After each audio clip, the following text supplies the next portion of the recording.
வணக்கம் நண்பர்களே. இன்றைக்கி ஈவினிங் ஸ்நாக்ஸ்க்கு பாஸ்தா வந்திருக்குது. ஸோ பாஸ்தா நார்மலாக நான் விருப்பப்பட மாட்டேன். ஏன்னா அது ஃபாஸ்ட் ஃபுட்டு. இன்னொன்று கூட அது ஃபாஸ்ட் ஃபுட்டுங்கிறதுக்காக இல்லை, எனக்கு அதில் ஒரு ஹேபிச்சுவல் இல்லை. நிறைய பேருக்கு இந்த பாஸ்தா, மேகி, நூடுல்ஸு இந்த மாதிரி விஷயங்கள ரொம்ப அடிக்டடாக இருக்காங்க. ஆனால் எனக்கு அப்படியான ஒரு அடிக்ஷன் கிடையாது. ஆனால் என்னோடய அடிக்ஷன் வேறு மாதிரி. ஃபுட்டுக்கு எப்போவுமே ஒரு டெம்டேஷன் இருந்துக்கிட்டே இருக்குது. அதுக்கு காரணம் அதனுடைய கலர், ஃபுட் கலர் போடுறது, மற்றபடி நிறைய விஷயங்கள் அதில் அடங்கியிருக்கு. அதுதான் நமக்கு டெம்டேஷன் கொடுக்குது. டெம்டேஷன்னா இது சாப்பிட்லாமா, இன்றைக்கி சாப்பிடக்கூடாதா அப்படிங்கிற மாதிரியான ஒரு விஷயம்.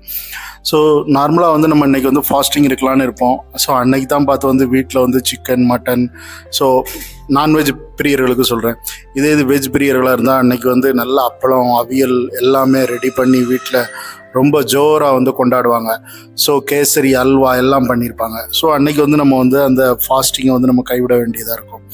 ஸோ இந்த மாதிரி தான் டெம்டேஷன் ஒவ்வொருத்தருக்கும் ஒவ்வொரு விதமாக நடக்கும். இது வீட்டில் நடக்குது, வெளியில் நடக்குது, ஆஃபீஸில் எப்படி நடக்குதுன்னா, இன்றைக்கி ஃபாஸ்டிங்குன்னு இருப்போம். திடீர்னு பார்த்தா நமக்கு யாருக்காவது பர்த்டே ஃபங்க்ஷன் அந்த மாதிரி இருக்கும். ஸோ இது எல்லாமே ஒரு கேஷுவலாக நடக்கிற விஷயந்தான். யாரையும் புண்படுத்தணும்னு நடத்த மாட்டாங்கன்னு எனக்கு தோணுது. பட் ஒரு சிலர் அப்படி நடத்துகிறாங்கன்னா அது அதை பற்றி எனக்கு ஐடியா இல்லை.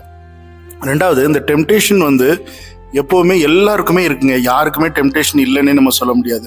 இப்போ நான் வெளியில் பஜாருக்கு நம்ம மார்க்கெட்டுக்கு போயிருக்கிறோம் அப்படின்னா எனக்கு என்னுடைய டெம்டேஷன் வடை சுட சுட உளுந்த வடை போட்டாங்கன்னா அழகாக ஒரு 2 வடையை நின்று பைக்கில் போனாலும் சரி, காரில் போனாலும் சரி, பஸ்ஸில் போய்கிட்டு இருந்தாலும் அந்த கண்டக்டரை வண்டியை நிப்பாட்ட சொல்லி அந்த கடையை ஜன்னலோரமாக பார்த்துட்டோம்னா அதை இறங்கி போய் அந்த 2 வடையை சாப்பிட்டுட்டு திரும்பி இந்த பக்கமாக வருவேன். பக்கத்துலேயே இன்னொரு கடை இருக்கும், அங்கே பார்த்தா சுட சுட பஜ்ஜி போட்டிருப்பாங்க. ஸோ அதையும் ஒரு 2 விளாசிடுவேன்.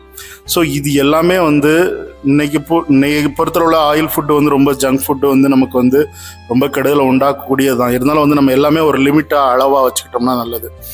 ஆனால் இந்த ஜங்க் ஃபுட்டு, இந்த ஃபாஸ்ட் ஃபுட்டு எல்லாமே ஒரு நேரத்தில் நம்ம எல்லாமே லிமிட்டை கிராஸ் பண்ணி நம்ம போய்கிட்டு தான் இருக்கிறோம். அதிலேருந்து நம்ம பின்வாங்கணுங்கிறது தான் என்னுடைய கோரிக்கை. ரெண்டாவது, இந்த வடை, பஜ்ஜி, போண்டா இதெல்லாம் சாப்பிட்றது கூட ஓரளவு கூட அக்செப்ட் பண்ணல. ஏன்னா இது எல்லாமே நம்ம ட்ரெடிஷ்னலாக சாப்பிடக்கூடிய ஒரு ஃபுட்டு. அதனால் எனக்கு நல்லது ஏற்படும் அப்படிங்கிற மாதிரி நான் சொல்லலை. நார்மலாக எனக்கு அது பிடிக்கும். இருந்தாலும் அதையும் நான் அவாய்ட் பண்ண தான் முயற்சி பண்ணுறேன்.